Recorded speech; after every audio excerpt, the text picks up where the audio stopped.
This is our model CO2 lecture based on carbon collection.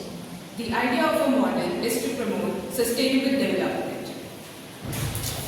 As you can see, our main component is our furnace. Here, the waste materials will be burned in the furnace and the smoke which will be produced from the burning waste will be transferred through these pipes to the carbon absorber. And this carbon absorber is meant for absorbing carbon, and further the clean air will pass through this pipe.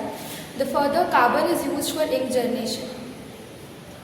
The heat which will be produced from the burning waste will be absorbed by these heat absorbing panels.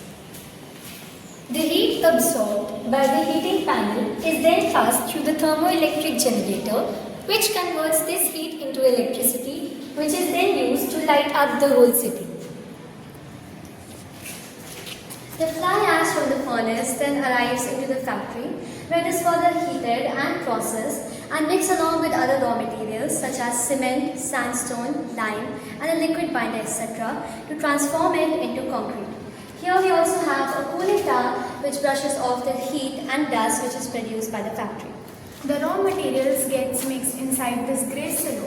The prepared mixture travels from the conveyor belt and comes into the yellow hopper.